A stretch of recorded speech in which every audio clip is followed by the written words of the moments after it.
Hi, my name is Jack Austin, and I'm a friend of both the Clementi and Matthews families, and I happen to be a pastor here in Wisconsin Rapids at Calvary Baptist Church.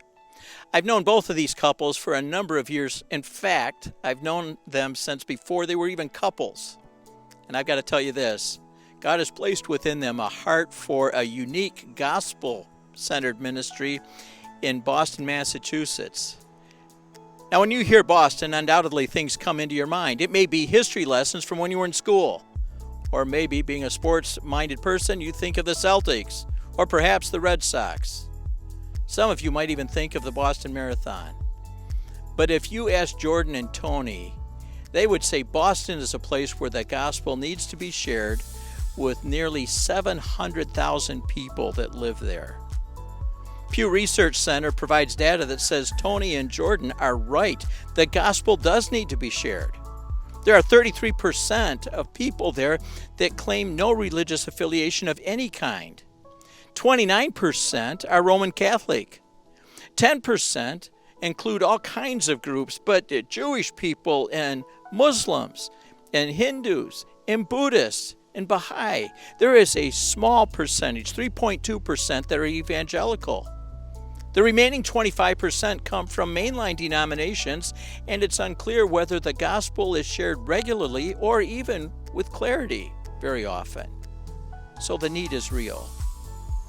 Some of you are familiar with the term bivocational missions, where a person works to support their livelihood, the needs that they have, but then when they are not at work, they engage in missionary activities. These couples are pursuing something different. I'm calling it marketplace missions. The key difference is the job becomes the platform for mission ministry, not something to be done at a different time.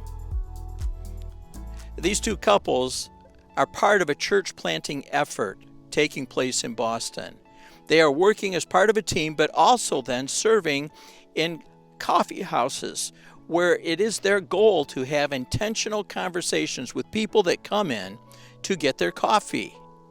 These places where the coffee is sold are called the Well, capturing the idea of the community gathering spot from the time of Jesus. When he spoke with the woman at the well.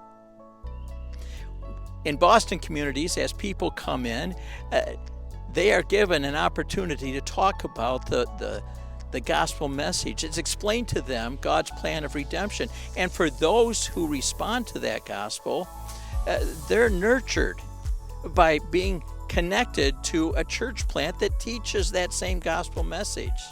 That is their goal. And as conversations are allowed, that happens.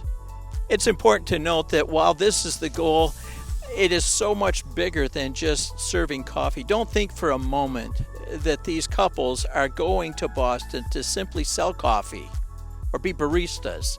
It's bigger than that. So I trust that in the minutes that you have here, look at the website.